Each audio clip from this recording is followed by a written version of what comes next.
আসসালামু আলাইকুম। আমি মোহাম্মদ আতিকুর রহমান আতিক, জাতীয় বিশ্ববিদ্যালয়ের অনার্স চতুর্থ বর্ষের গণিত বিভাগের শিক্ষার্থীদেরকে আমার ইউটিউব চ্যানেল অনার্স ম্যাথ কেয়ারের পক্ষ থেকে জানাই আন্তরিক শুভেচ্ছা। আজকে আমি অনার্স চতুর্থ বর্ষের সংখ্যা অর্থাৎ থিওরি অফ নাম্বার সাবজেক্টটি নিয়ে আলোচনা করব। তো আজকে আমি যে বইটি থেকে আজকে যে অধ্যায়টি আলোচনা করবো সেটি হচ্ছে থিওরি অফ ডিভিজিবিলিটি বা বিভাজ্যতার তত্ত্ব। এটি হচ্ছে তুহিন প্রকাশনীর বইয়ের প্রথম অধ্যায়। তো এই তুহিন প্রকাশনীর বইটির লেখক হচ্ছে আমাদের সিরাজগঞ্জ সরকারি কলেজের শ্রদ্ধেয় সহকারী শিক্ষক শ্রদ্ধেয় খসরুল আলম। এই বইটিতে হচ্ছে পুরো বিষয় বাংলা ভাষায় খুব সহজভাবে আলোচনা করা হয়েছে। তো আজকে প্রথম অধ্যায় অর্থাৎ থিওরি অফ ডিভিজিবিলিটি বা বিভাজ্যতার তত্ত্বের একটি সমস্যা নিয়ে আলোচনা করব। সেটি হচ্ছে আজকে যে সমস্যাটি নিয়েছি সেটি হচ্ছে 5 নম্বর তুহিন প্রকাশনী বইয়ের 5 নং সমস্যা, যেটা জাতীয় বিশ্ববিদ্যালয়ে 2012 সাল এবং 2016 সালে এসেছিল। তো প্রশ্নটা হচ্ছে যে ইউক্লিডীয় অ্যালগরিদম ব্যবহার করে 171 ও 561 এর গসাগুকে তাদের পূর্ণ সংখ্যার যোগাশ্রয় সমাবেশ রূপে প্রকাশ করো। এখন এ জায়গায় দুইটা সংখ্যা দেওয়া আছে, 171 ও 561 এর গসাগুকে পূর্ণ সংখ্যার যোগাশ্রয় সমাবেশ রূপে প্রকাশ করতে বলছে। এই সংখ্যা তত্ত্বের দ্বিতীয় অধ্যায় অর্থাৎ কনগ্রুয়েন্স বা অনুসমতার উপরে আমার বেশ কয়েকটি ক্লাস রয়েছে, যেগুলো লিঙ্ক ডিসক্রিপশন বক্সে দেওয়া আছে, সেখান থেকে আপনারা দেখে নেবেন। তো আজকে হচ্ছে আমি এই সমস্যাটা কীভাবে সমাধান করতে হয় সেই পদ্ধতি নিয়ে আলোচনা করব। তো প্রথমে হচ্ছে আমাদের ইউক্লিডীয় অ্যালগরিদম মানে আমরা যে স্বাভাবিক প্রক্রিয়ায় যে গসাগুটা নির্ণয় করি, তো এই 171 এবং 561 এর গসাগুটা আমরা সেই স্বাভাবিক প্রক্রিয়ায় আমরা নির্ণয় করবো। অর্থাৎ এই জায়গায় বড় হচ্ছে 561 এবং ছোট হচ্ছে 171। তাহলে এই 561কে 171 দ্বারা ভাগ করতে হবে। তাহলে 171 ভাগ হচ্ছে কত? 561। এখন আমরা সাধারণ যে গসাগুর নিয়ম রয়েছে সেই নিয়মের মাধ্যমে আমরা প্রথমে আগে সমাধান করব। তো এখন হচ্ছে 171 এই 561 ভিতরে যায় হচ্ছে কয়বার? 3বার। তাহলে 3বার দিলে 3 একে 3, 3 7 21, 1 হাতে থেকে 2, 3 একে 3, 2 5, বাসে হচ্ছে 11, 8, 9, 10, 11, 8, 2, 4, 8, 40। আর ভাগ হচ্ছে এই 171কে আবার 48 দ্বারা ভাগ করতে হবে। এই 171 এটা হচ্ছে গসাগুর নিয়ম। 171, তাহলে 171 ভিতর 48 যায় হচ্ছে 3বার যদি দিই, 3 8 24, 4 হাতে থেকে 2, 3 12 আর 2 14, 11, 7, 5, 2 27। এই 48কে আবার ভাগ করতে হবে 27 দ্বারা। তাহলে 48 এর 27 দ্বারা ভাগ করলে আমরা একবার দিই, একবার দিলে হবে 27, 1, তারপর হচ্ছে 2, 21, 21 বাজবে 6। এই 21কে আবার 6 দ্বারা ভাগ করতে হবে। তাহলে 3, 6, 18, 18 বাসে 3। এই 6কে আবার 3 দ্বারা ভাগ করতে হবে। 3 2 6 থাকে 0। তো এটা হচ্ছে আমাদের স্বাভাবিক গসাগু নির্ণয়ের যে প্রক্রিয়া। তাহলে আমরা দেখতে পাচ্ছি যে এই 171 এবং 561 এর গসাগু হচ্ছে 3। গসাগু কত? 3। তাহলে আমরা এখন লিখতে পারি, তাহলে এ জায়গায় 561 মানে হচ্ছে আমরা প্রথমে লিখব এই যে সংখ্যাগুলোকে ভাগ করেছি সেই সংখ্যাগুলো সমান কী লেখা যায়। তাহলে 561 এটা সমান লেখা যায় হচ্ছে 3 গুণন 171 যোগ 48। এই 561 সমান আমরা লিখতে পারি 3 গুণন 171 যোগ 48, অর্থাৎ 3 গুণন 171 যোগ 48, এটা সমান হচ্ছে 561। 561 এইটা গেল। তারপর আমাদের লিখতে হবে যে এই যে 171 সমান কত? তাহলে আমরা লিখি 171 ইকুয়াল 48, 3 গুণন 48 যোগ 27, অর্থাৎ 3 গুণন 48 যোগ এই 27। তাহলে 3 গুণন 48 যোগ 27 করলে আমরা পাবো 171। তারপর হচ্ছে এই 48 সমান 27 গুণন 1 যোগ 21, 1 গুণন 27 যোগ 21 সমান 48। তারপর হচ্ছে 27 27 সমান 1 গুণন 21 যোগ 6, 1 গুণন 21 যোগ 6। তারপর হচ্ছে 27-এর পর হচ্ছে 21, এই যে 21 সমান 3 গুণন 6, 3 গুণন 6 যোগ এই 3। তারপর হচ্ছে 6 সমান হচ্ছে 3 গুণন 2। আমরা এই যে এই গুণনগুলো আমরা ক্রস গুণন আকারে লিখবো, কারণ ডট দিলে অনেক সময় দশমিকও মনে হতে পারে ডটের জন্য, তো সেই জন্য হচ্ছে আমরা এই জায়গায় ক্রস গুণন ব্যবহার করব। এখন 3 গুণন 6, অতএব 561 ও 171 এর গসাগু 3, এই যে গসাগু হচ্ছে এই 3, 561 ও 171 এর গসাগু 3।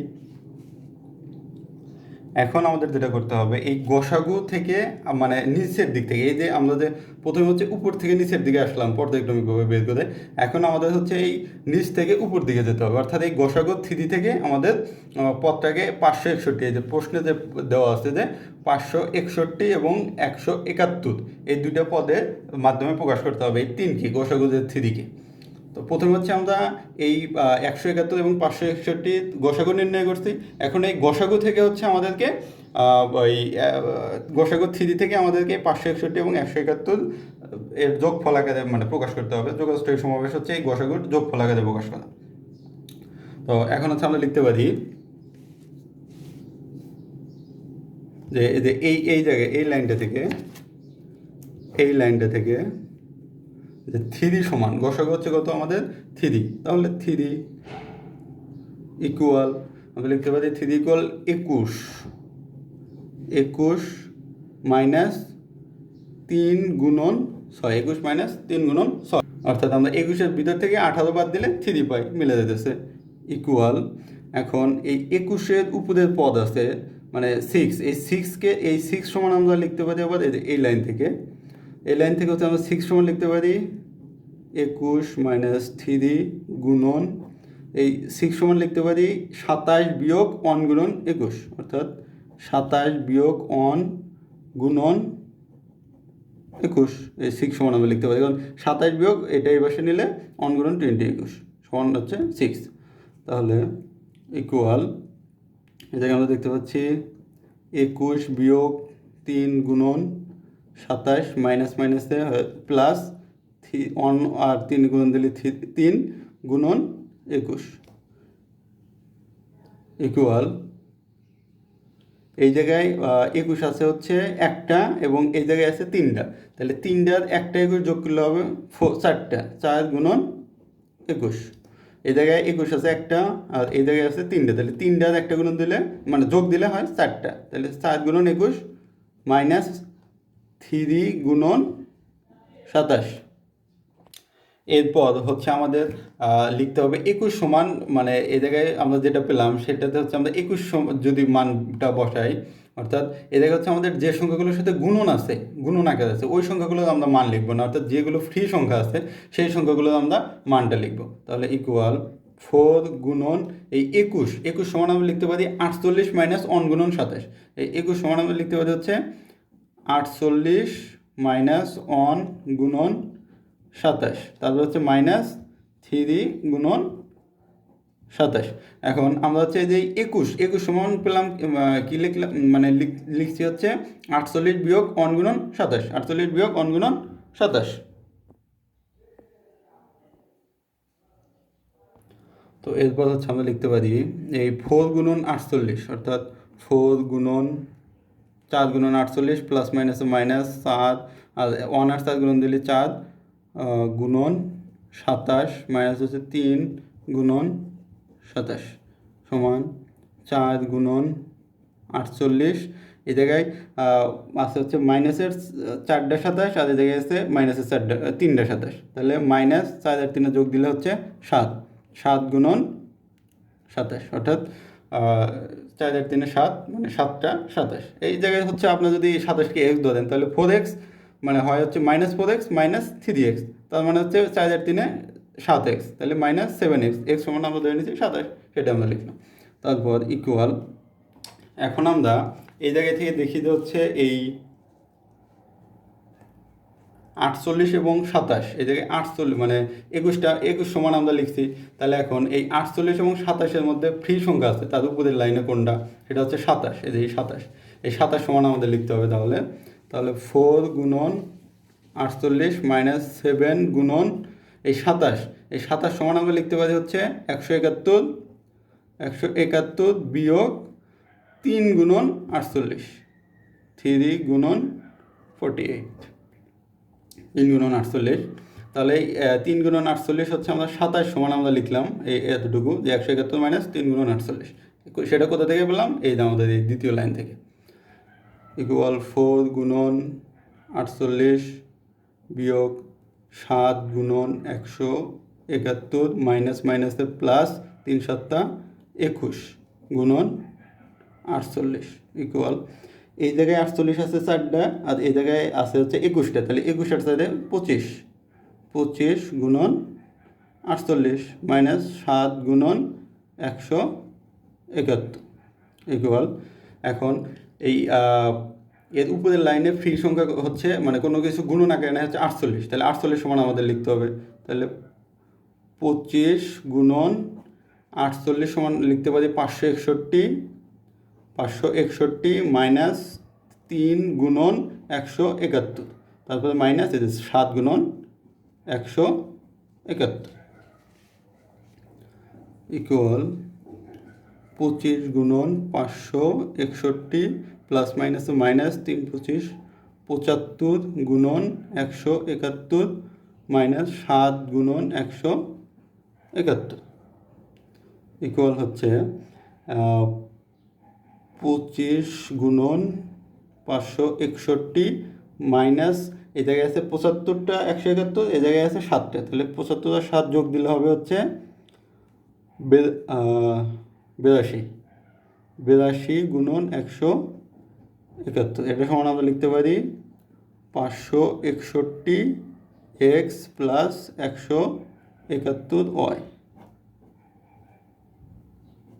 যেখানে x সমান হচ্ছে 25 এবং y সমান হচ্ছে -82,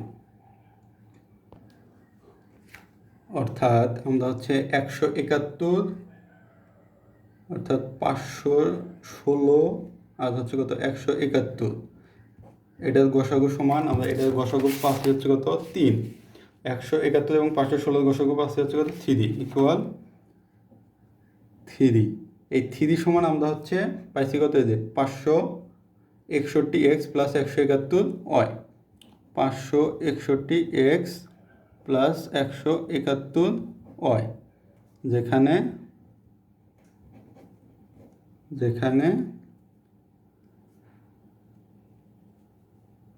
x সমান 25 এবং y সমান -82, তাহলে ইহাই হচ্ছে নির্ণয়ের যোগাশ্রয় সমাবেশ।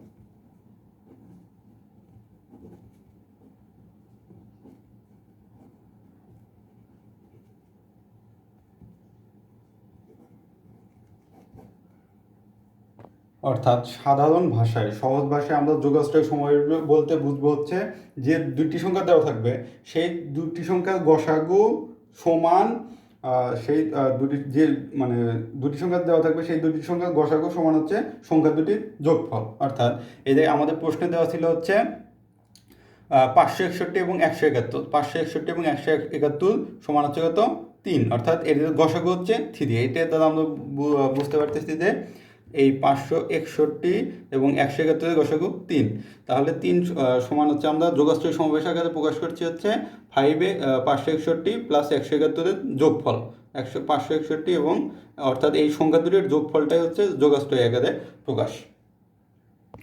তো একটি অঙ্ক ভালোভাবে বুঝলে এটা হচ্ছে সবগুলো অঙ্ক একই রকম একইভাবে করা যাবে। তো আমাদের হচ্ছে প্রশ্নে যেটা দেওয়া ছিল সেটা হচ্ছে যে ইউক্লিডীয় অ্যালগরিদম। এই জায়গায় প্রশ্ন হচ্ছে আমাদের এই ইউক্লিডীয় অ্যালগরিদম নাও দেওয়া থাকতে পারে, শুধু বলতে পারে যে 171 ও 561 এর গসাগুকে তাদের পূর্ণ সংখ্যার যোগাশ্রয় সমাবেশ রূপে প্রকাশ করা। এখন এই জায়গায় হচ্ছে যোগাশ্রয়, আমরা প্রশ্নটা দেখে বুঝবো যে যোগাশ্রয় সমাবেশটা আসলে কি। যে দুইটা গসাগু দেওয়া আছে, এই দুইটা মানে যে দুইটা সংখ্যা দেওয়া আছে এই দুইটা সংখ্যার গসাগু সমান হচ্ছে আপনার ওই এই সংখ্যা দুটির যোগফল, সেটাই হচ্ছে যোগাশ্রয়ী আকার। যদি অর্থাৎ এটাকে যদি আমরা এ বি ধরি, তাহলে যোগাশ্রয়ী সমাবেশ হবে a x plus b y equal হচ্ছে সি। এ জায়গায় সিটা হচ্ছে কি এই সংখ্যা দুটির গসাগু। তো হচ্ছে আমাদের 561 এবং 171-এর যোগাশ্রয়ী আকারটা পেয়েছি হচ্ছে 561x প্লাস 171 হয়, যেখানে x সমান 25 এবং y সমান 83। এই ছিল আজকের ভিডিওটি ভালো লাগলে আমার চ্যানেলটিকে অবশ্যই সাবস্ক্রাইব করবেন, আপনার সহপাঠীদের সাথে শেয়ার করবেন। পরবর্তী ভিডিও দেখার আমন্ত্রণ জানিয়ে আজকের মতো বিদায় নিচ্ছি। খোদা হাফেজ।